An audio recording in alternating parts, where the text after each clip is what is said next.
स्थापित हो जाते हैं तो सभी मान्यवर कांसीराम जी नहीं होते हैं जो आपको बुलाकर मंच पर जो है उस व्यक्ति को हार माला पहनाते हैं जिन्होंने कुर्सी बिछाई थी, दरी बिछाई थी। और मैं कभी भी ये नहीं कहता कि आप मेरी बात पे विश्वास कर लीजिए, मैं सिर्फ एक तथ्य पेश कर रहा हूँ। ये जांच का विषय है, आप स्वयं जांच कीजिए, आप स्वयं सोचिए क्या जो मैं कह रहा हूँ उनमें कोई सच्चाई है। और जब आप जांच कर लें कि हाँ ये बातें ठीक हैं या ये बातें गलत हैं, तभी उसका आचरण कीजिए, जब भी उसका अनुसरण कीजिए। मान्यवर साहेब कांसीराम जी हों, परम पूज्य बाबा डॉक्टर भीम अम्बेडकर हों, इनकी छवि बनने में समाज में सालों साल लगे। बहुत मुश्किल से छवि बनी थी, बहुत मुश्किल से समाज में विश्वास लेकर आया था। लेकिन किसी की बनी हुई छवि के आधार पर किसी का भी विश्वास हासिल कर लेना बड़ा आसान काम है, जो कि आज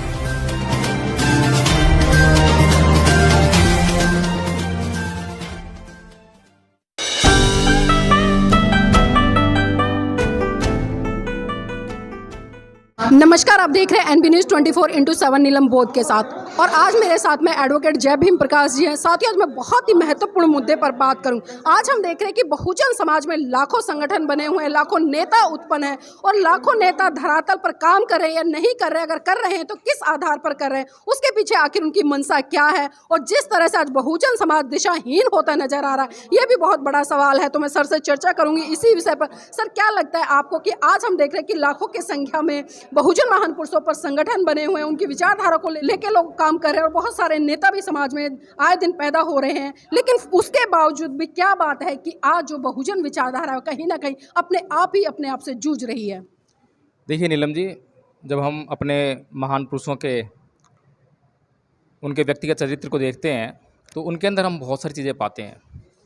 उनके अंदर नेतृत्व करने की जो अदम्य क्षमता है उसको हम देखते हैं, और जो वो क्षमता है, वो विश्वास है, उसके पीछे उनका महान चरित्र का होना पाया जाता है। और इस चरित्र में बहुत कुछ शामिल है। सत्य, झूठ ना बोलना, महिलाओं के प्रति पूरा सम्मान होना, महिलाओं के प्रति किसी प्रकार का झूठा व्यवहार ना होना, व्यभिचार का बिल्कुल भी नाम निशान ना होना। ये जो चीज़ें हैं, ये ऐसी चीज़ें हैं विशेष तौर पर जो महिलाओं के प्रति आदर है और समाज में महिलाओं के प्रति जो विश्वास पैदा होता है कि ये जो व्यक्ति है, ये व्यक्ति इतना मतलब जो है कि चरित्र का ऊंचा है कि हमारी महिलाओं को किसी प्रकार की क्षति नहीं है, बल्कि ये हमारी महिलाओं को जागरूक करके उनके हक अधिकार की लड़ाई लड़ने वाला व्यक्ति है। जब इस प्रकार की भावना समाज में फैलती है तो समाज उस पर विश्वास लेकर आता है और ऐसे व्यक्ति के लिए समाज जो है कुछ भी अर्पित करने के लिए तैयार हो जाता है। वह संपूर्ण अपना त्याग करने के लिए तैयार हो जाता है। जो भी चाहिए वो देता है। पैसा चाहिए, पैसा मिलता है। तन मन धन, तीन चीज़ें कहते हैं। वो तन मन धन अपना पूरा सर्वोच्च जो है निछावर कर देता है। लेकिन आज हम देख रहे हैं कि जो बहुजन आंदोलन है, बहुजन आंदोलन के लिए जिस प्रकार के नेताओं की आवश्यकता है, क्या उस प्रकार के नेता आज हमें मिल रहे हैं? मैं अगर बात करूं युवा नेताओं की, युवा नेता जो अपने आप को बहुत चिल्ला चिल्ला कर कहते हैं कि हम युवा नेता हैं, हम बहुजन आंदोलन का नेतृत्व कर रहे हैं, हम बहुजन जो नेता रहे हैं, महान पुरुष रहे हैं, उनके हम उत्तराधिकारी हैं, ऐसा भी घोषणा करते हैं। और ऐसी घोषणा वो जो है अपने मुख से सीधे नहीं करते हैं, वो जनता को ये दिखाने का प्रयास करते हैं। जैसे कि चंद्रशेखर का नाम लीजिए आप, जो है चंद्रशेखर ने झूठे मूठे जो है साइकिल चलाने का एक ढोंग रचाया। अब वो जो साइकिल चलाने का जो ढोंग था वो किस लिए निभा रहा था, उसको कैसे क्यों कर रहा था? वो इसलिए कर रहा था ताकि उसके भीतर जो है बहुजन समाज साहब मान्यवर कांसीराम जी की वो छवि देख सके जब वो साइकिल चलाकर और पैदल यात्राओं के द्वारा जो है समाज जगाने का कार्य कर रहे थे। हालांकि जितनी पीड़ा, जितना दुख, जितना अभाव मान्यवर साहब कांसीराम जी ने सहन किया और उस अभाव के बावजूद इस आंदोलन को रुकने नहीं दिया, भूख प्यास भी उनके आंदोलन को रोक नहीं पाई। क्या उस तरह की कठिनाइयाँ इस चंद्रशेखर को आई? बिल्कुल नहीं। और कितने दिन साइकिल चलाई, कितनी साइकिल चलाई, ये सोचने का विषय है। इसके अलावा जो है एक और नाम सूझता है, क्या नाम है उसका, बस यात्रा चलाता है और बस को रथ बोलता है और नीला पीला पता नहीं क्या क्या बोलता है जो है, वो तो मुझे उससे ज़्यादा खतरनाक दिखाई देता है। उससे ज़्यादा खतरनाक इसलिए दिखाई देता है क्योंकि बहुजन समाज पार्टी कुछ भी करे उसको कभी उसमें बुराई दिखाई नहीं देती। बहन जी चाहे सही काम करें, बहन जी की नीति चाहे सही हो चाहे गलत हो, वो हमेशा बहन जी की जय, बहन जी की जय, बहन जी ये, बहन जी वो, बहन जी के खिलाफ कुछ नहीं बोलता है। मुझे उसकी बातों से एक बड़े षड्यंत्र की बू नज़र आती है और वो षड्यंत्र मुझे ऐसा लगता है कि ये व्यक्ति जो है इस बहुजन समाज को मूर्ख बनाने का काम कर रहा है। जैसा कि बाबा साहेब डॉक्टर भीमराव अंबेडकर ने एक बात कही थी कि मेरी जय जयकार करने से अच्छा है मेरे बताए हुए मार्ग पर चलना। और जब कोई भी समाज नायक पूजा में लग जाता है तो वह नायकों की तानाशाही को भी उसको झेलना पड़ता है। तो ये जो बात है इसको हमारा समाज जो है समझ नहीं पाया है अभी, क्योंकि जागरूक नहीं है, पढ़ता लिखता नहीं है। और इन बातों को इन लोगों को जाके समझानी चाहिए थी। जो नेता अपना वो कहते हैं, इन लोगों को उनके पास जाकर ये बातें समझानी चाहिए कि आप हमेशा जागरूक रहो और जागरूक रहकर अपने निर्णय लो। किसी भी व्यक्ति पर विश्वास लाने से पहले पूरे तरह छानबीन करो। लेकिन ये लोग जो है इस तरह का प्रचार ना करके ये क्या करते हैं कि बहन जी की जय, बहन जी की जय, बहन जी जय इसलिए बोल रहा है क्योंकि ये पूरा का पूरा समाज जो है बहुजन समाज, इसका एक बहुत बड़ा हिस्सा बहन जी में अंधभक्ति में लिप्त है। बहन जी की अंधभक्ति करता है, वो बहन जी के अलावा कुछ सुन नहीं सकता। बहन जी ने क्या सही किया है, क्या गलत किया है, वो ऐसा कभी मंथन कर ही नहीं सकता। जैसा कि बाबा साहेब के बारे में सोचते हैं लोग जो है, बाबा साहेब के ऊपर जो है कभी चर्चा करेंगे तो सिर्फ अंधभक्ति में डूबकर चर्चा करते हैं। कभी भी वो गलती से भी जो है, हालांकि बाबा साहेब डॉक्टर भीमराव अंबेडकर का चरित्र बहुत महान है और वास्तव में उनके चरित्र में गलतियां ढूंढना जो है सूरज को दिया दिखाने वाली बात है। ऐसा ही चरित्र जो है महान मानवर कांसी राम जी का रहा, बुद्ध का रहा, ज्योतिबा फुले जी, ये ऐसे महान पुरुष रहे जिनका चरित्र इस तरह का है कि इनके चरित्र में अगर दाग ढूंढने को जाए तो सूर्य को दिया दिखाने वाली बात हो जाएगी। लेकिन मैं बात कर रहा हूँ ये जो आज के युवा हैं और युवा नेता अपने आप को कहते हैं, और बहुजन समाज जो है आज बड़ी उम्मीद से इनकी तरफ टकटकी लगाकर देख रहा है, आस भरी नज़र से देख रहा है। लेकिन समस्या ये है, देख तो रहा है, बड़े आशा कर रहा है, बहुत उम्मीदें लगा रखी हैं, लेकिन अगर ये पता लगे कि ये आंदोलन को जो है नेतृत्व प्रदान करने का इनके अंदर क्षमता नहीं है और वहाँ पर जो है नेतृत्व असफल हो जाता है, फेल हो जाता है, तब इस बहुजन समाज पर क्या बीतेगी। तब जिस छवि के कारण लोग इन पर विश्वास लेकर आए वो छवि फिर धूमिल होने लगेगी। और मान्यवर साहेब कांसी राम जी हों, परम पूज्य बाबा डॉक्टर भीमराव अम्बेडकर हों, इनकी छवि बनने में समाज में सालों साल लगे।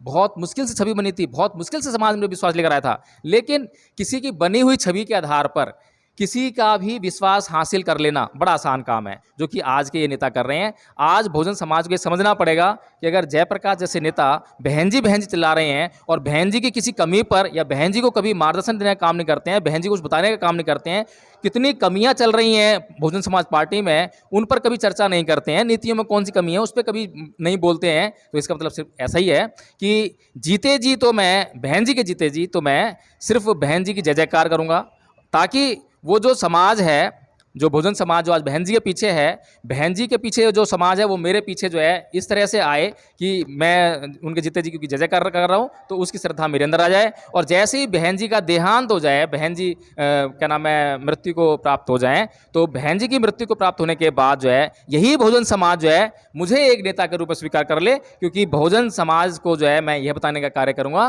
कि बहन जी ने जिन लोगों को आपके उत्तराधिकार के रूप में चुना है वो अयोग्य हैं, अक्षम हैं, उनके अंदर क्षमताएं नहीं है कि वो बहुजन समाज का नेतृत्व कर सकें। और इस तरह की जब वो बहुजन समाज देखेगा, तुलना करेगा, तो वो जो है जो पहले से ही एक व्यक्ति को बहुजन महापुरुषों की छवि के आधार पर उसमें विश्वास स्थापित कर चुका है, तो उस समाज को अगर बहुजन समाज पार्टी मान लीजिए जयप्रकाश को भीतर नहीं लेती है, लेने का कोई कारण भी नहीं है, कौन कैसे स्वीकार करेगा, बहुत बड़ा अंतर्द्वंद है। लेकिन उस वक्त अगर यही जयप्रकाश एक नई पार्टी खड़ी कर देता है, तब क्या सीन होगा इस बहुजन समाज में, इस बात को हमें अच्छी तरह समझ लेना चाहिए। तो जयप्रकाश की जो नीति है वो इस तरह की है, बहुत ही ठंडा करके खाने वाली नीति है कि उसे कोई जल्दबाजी नहीं है, क्योंकि वो सिर्फ एक ही बात का इंतजार कर रहा है कि कब बहन जी मृत्यु हो और कब बहन जी की मृत्यु के बाद जो मैंने छवि बनाई है, जितना आंदोलन कर रहा हूँ लोगों के बीच में, मैं महान पुरुषों की छवि के साथ में लोगों के बीच में जा रहा हूँ, तो उसका फ़ायदा मुझे मिलने वाला है और तुरंत मिलेगा, बहुत जल्दी मिलेगा। और ऐसा फ़ायदा मिलने वाला है कि ये जो बहुजन समाज पार्टी है ये धराशायी हो जाएगी और जो मैं पार्टी का निर्माण करूंगा वो पार्टी एकदम से तलक लेगी। और लेकिन सर जिस तरह से आप इतनी बड़ी बात कह रहे हैं, बिना तथ्य के आधार पर कह रहे हैं, क्योंकि आपका एनालाइजेशन है ये, अगर मैं बात करूं, क्योंकि आपने जितनी भी बातें की अब तक, एनालाइजेशन आपका मंथन है, आपकी सोच रही है कि ऐसा हो सकता है, लेकिन उसके पीछे कहीं ना कहीं तथ्य भी चाहिए। क्योंकि जिस तरह से आज हम देख रहे हैं, चाहे मैं चंद्रशेखर की बात करूँ या मैं जयप्रकाश की बात करूँ, ये दोनों ही उभरते हुए ऐसे लीडर हैं जिनको कि बहुजन समाज बहुत भारी संख्या में पसंद कर रहा है और इनके पीछे भी जाने का काम कर रहा है। और अभी हमने जिस तरह से देखा 2022 में उत्तर प्रदेश में जयप्रकाश ने बहुत बड़े स्तर पर काम किया, और आप जिस तरह से बोल रहे हैं, तो दोनों चीज़ें बहुत बहुत बड़ा कंट्रोवर्सी कर रही हैं, तो इस पर क्या कहेंगे सर? देखिए नीलम जी, जब हम किसी भी नेता को नेता मानते हैं या नेता समझते हैं, नेता के रूप में देखते हैं, तब उसके अंदर नेतृत्व करने की जो गंभीरता चाहिए, वो गंभीरता जो है पूरी तरह से होनी चाहिए। जी। मैं ऐसे ही किसी के ऊपर आरोप नहीं लगा रहा हूँ, बल्कि मैं स्वयं ये ढूंढता हूँ, चाहे वो हमारा धार्मिक आंदोलन हो, सामाजिक आंदोलन हो, चाहे वो राजनीतिक आंदोलन हो, किसी भी प्रकार का बहुजन आंदोलन हो, मैं उसमें नेता ढूंढता हूँ, नेतृत्व ढूंढता हूँ कि कौन सा ऐसा नेतृत्व है जहाँ मैं अपना सर्वस्व लगा सकूँ। अभी पीछे मैंने बहुत से लोगों में विश्वास किया और मैंने ये सोचा कि ये जो नेता है, ये जो धार्मिक नेता है, ये जो सामाजिक नेता है, ये बहुत अच्छा है, बहुत अच्छा बोलता है, बहुत इसके अंदर क्रांति है, तो मैंने उसके पीछे सब कुछ लगा दिया। और जब कुछ दिन काम किया, सब कुछ अपना बर्बाद कर दिया। उसके बाद जब काम करने के बाद देखा कि ये तो अपने निजी स्वार्थों से लिप्त है, ये तो अपने निजी स्वार्थों में लगा पड़ा है। तो कई बार हम जो है आवरण से युक्त व्यक्ति को पहचान नहीं पाते हैं, लेकिन धीरे धीरे धीरे धीरे जो है, जो बहुत ही बड़े बहरूपी होते हैं, उनको समझने में, जानने में देर लगती है। लेकिन मैं इन दोनों व्यक्तियों को, क्योंकि जयप्रकाश को भी अब तक नहीं समझ पाया था, लेकिन चंद्रशेखर आज़ाद को जो है मैं उसी समय समझ गया था, जब वो रामलीला मैदान में जो गुरु रविदास जी मंदिर वाला जो प्रकरण था, जब वो उसमें एक कार के ऊपर खड़ा होकर और ऐसे डंडा लहरा रहा था, मतलब गली मोहल्ले के जो क्या कहूँ, गुंडे वाले जो होते हैं, आवारा जो बच्चे होते हैं, जिस तरह की हरकतें वो करते हैं, वैसी हरकतें मेरे को उसके अंदर दिखाई दे रही थी। मैंने इसके कई भाषण सुने हैं जहाँ की मुझे कोई गंभीरता, कोई विद्वता नज़र नहीं आती है। तो ये कुछ ऐसे फैक्ट्स हैं जिनके आधार पर मैं आकलन कर रहा हूँ। मैं आकलन अपने लिए कर रहा हूँ और मैं आपके इस चैनल के माध्यम से लोगों से भी चर्चा में शामिल हो रहा हूँ। और मैं कभी भी ये नहीं कहता कि आप मेरी बात पे विश्वास कर लीजिए। मैं सिर्फ एक तथ्य पेश कर रहा हूँ, ये जांच का विषय है। आप स्वयं जांच कीजिए, आप स्वयं सोचिए, क्या जो मैं कह रहा हूँ उनमें कोई सच्चाई है। और जब आप जांच कर लें और आप जब ये समझ लें कि हाँ ये बातें ठीक हैं या ये बातें गलत हैं, तभी उसका आचरण कीजिए, जब भी उसका अनुसरण कीजिए। जयप्रकाश को मैं अभी तक नहीं समझ पाया था, मैं भी बहुत कायल था। मैं कहा भाई ये तो बहुत अच्छा व्यक्ति है और ये तो बहुजन समाज पार्टी का एक ऐसा नेता है जो कि बिल्कुल मतलब मान्यवर कांसीराम जी के जो है कैडर भी दे रहा है। लेकिन मुझे ये देखने में, जानने में ज़रा सी देर न लगी कि ये जो व्यक्ति है, इसके व्यक्ति जो हाव भाव हैं, कार्यप्रणाली का जो ढंग है, उसमें कहीं पर भी मुझे ये नज़र नहीं आया कि बहुत ज़्यादा ईमानदारी है। मुझे लगा कि इसमें षड्यंत्र है, कुछ ना वो षड्यंत्र है। तो दिमाग लगाया तो मुझे यही समझ में आ रहा है कि ये सिर्फ और सिर्फ बहन जी के मरने का इंतजार कर रहा है। और जब हम इसके कैडर देखते हैं तो कैडर में क्या देखते हैं, इसका अपना कुछ नहीं है। जो इसने मान्यवर साहब कांसीराम जी के साथ में जो कैडर किए हैं, वहीं से वो जो चीज़ें लिखी हुई हैं, नोट की हुई हैं, उनको ले आकर लोगों के बीच में जो है दे देता है। क्योंकि जब तक कोई भी चीज़ उसमें बड़ा गहरा चिंतन मन ना हो और वो अपनी ना बन गई हो, तो उसमें भावना नहीं आ पाती है। और भावना से रहित चीज़ जो है वो अच्छी नहीं लगती है, अटपटी सी लगती है। तो ऐसा ही जो जब कैडर दिए मतलब जयप्रकाश ने, तो मुझे ऐसा ही लगा कि ये जो है बहुत अटपटे तरीके से कैडर दे रहा है। इसके अंदर कुछ लय नहीं है, इसके अंदर कुछ भावनाएं नहीं आ रही हैं। जो भावनाएं ऐसी होती हैं जिसमें कि जब शब्द निकलते हैं और हाव भाव निकलते हैं तो समाज को जो है आंदोलित और उसके अंदर एक क्रांति पैदा करने का जो काम करते हैं। तो इस तरह से मैं कुछ इन आधारों पर यह कह पा रहा हूँ कि ये जो दोनों नेता बहुजन समाज जो है इनको देख रहा है, इनसे थोड़ा सा सावधान रहे और इनकी छानबीन करने के बाद ही इन पर विश्वास लेकर आए। ऐसे ही अंधा होकर विश्वास ना कर दे। हालांकि ये दोनों जो बहुजन युवा हैं, इनका संबंध राजनीति से है, सामाजिक आंदोलन से नहीं है, धार्मिक आंदोलन से नहीं है, किसी आर्थिक नीति से नहीं है। इनका संबंध राजनीति से है और राजनीति में जो अवसर ढूंढने वाले लोग हैं वो इनके चारों ओर आपको ज़रूर दिखाई देंगे। वो लोग बहुत धन वाले होंगे, बहुत पैसे वाले होंगे और जब अगर ये कहीं पर भी किसी भी रूप में स्थापित हो गए तो फिर आप लोग कहीं नज़र नहीं आओगे। ये बहुत सारे उदाहरण हमने इतिहास में देखे हैं कि आप लोग दरी बिछाने का कार्य करते हो, कुर्सी बिछाने का कार्य करते हो, उनके लिए मंच लगाने का काम करते हो, उनको बहुत कुछ देने का काम करते हो, लेकिन जब वो स्थापित हो जाते हैं तो सभी मान्यवर कांसीराम जी नहीं होते हैं जो आपको बुलाकर मंच पर जो है उस व्यक्ति को हार माला पहनाते हैं जिन्होंने कुर्सी बिछाई थी, जिन्होंने दरी बिछाई थी। तो इसलिए आपको समझना पड़ेगा कि ये इन लोगों के पीछे जो बैक है, इन लोगों के जो आर्थिक मजबूती है, वो लोग कौन है। क्या वो लोग मुस्लिम लोगों को जानते हैं या वे लोग जो हैं अवसरवादी लोग हैं। सर, जिस तरह से आपने चंद्रशेखर की बात करी या जयप्रकाश सिंह की बात करी, तो मैं ये भी जानना चाहूँ क्योंकि आपने दोनों ही नेताओं पर बहुत बड़े सवाल खड़े कर दिए, तो क्या आपके पास कोई ऐसी प्लानिंग है जिसके तहत समाज के लिए एक सही दिशा निर्धारित की जा सके?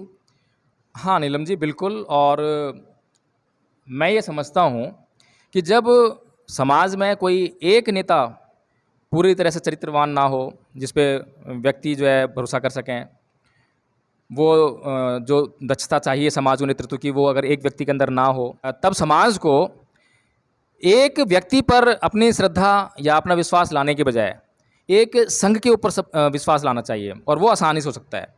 अगर जितने ये नेता लोग हैं, जो युवा नेता हैं और जो पूर्व नेता हैं, ये सारे इकट्ठे होकर अगर एक संघ का निर्माण करें और उस संघ के अंदर लिए गए निर्णयों पर ही काम हो, किसी एक व्यक्ति विशेष का निर्णय ना चले, तो इस तरह का जो संगठन पैदा होगा उस पर समाज बहुत जल्दी विश्वास लेकर आएगा। क्योंकि समाज का एक दर्द ये भी है कि ये जो सारे नेता हैं ये अपनी अलग अलग खिचड़ी बना रहे हैं, ये लोग जो है इकट्ठे होकर काम क्यों नहीं करते हैं।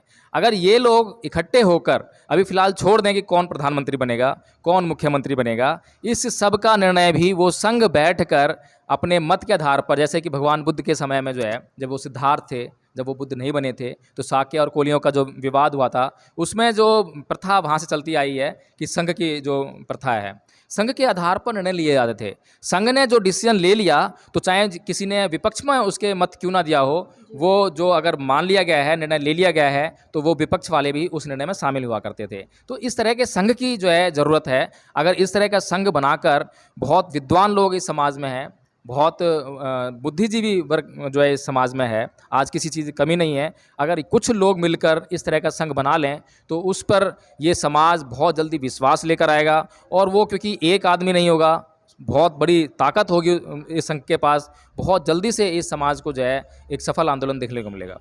बहुत बहुत धन्यवाद सर हमारे साथ जुड़ने के लिए। और वास्तव में आपने बहुत ही गंभीर चर्चा किया, क्योंकि जिस तरह से हम देख रहे हैं कि समाज कहीं ना कहीं दिशाहीन होता नजर आ रहा है, क्योंकि लोग तो बहुत है, संगठन तो बहुत है, लेकिन जो संगठन या जो व्यक्ति जिस निष्ठा, जिस प्रतिष्ठा या जिस समर्पण के साथ में होना चाहिए, जिस तरह से मैं साहब मान्यवर काशीराम जी की बात करूँ या बाबा साहब की बात करूँ या बहुजन महान पुरुषों में से किसी भी आप एक को उठा लो, तो आप उसके नेतृत्व को देखिए, उसकी क्षमता को देखिए, उसके समर्पण को देखिए, लेकिन उस तरह का समर्पण आज हमें नहीं दिखाई देता है। और यही कारण है कि आज जो मिशन मूवमेंट है, जो बहुजन विचारधारा है, कहीं ना कहीं धूमिल होती नजर आ रही है। और उसका खामियाजा साथियों आपको देखने को मिल रहा है कि लगातार आज देश में जिस तरह से सांप्रदायिकता के आधार पर लगातार इस बहुजन समाज को टारगेट करके एक एक करके इस पर अत्याचार, शोषण किया जा रहा है। तो जरूरत है आज आपको एक अच्छे, एक सच्चे और निस्वार्थ नेतृत्व को चुनने की, ताकि भविष्य में आप अपने साथ साथ में अपने बच्चों का भी भविष्य सुनिश्चित कर सको और उसको सुरक्षित कर सको।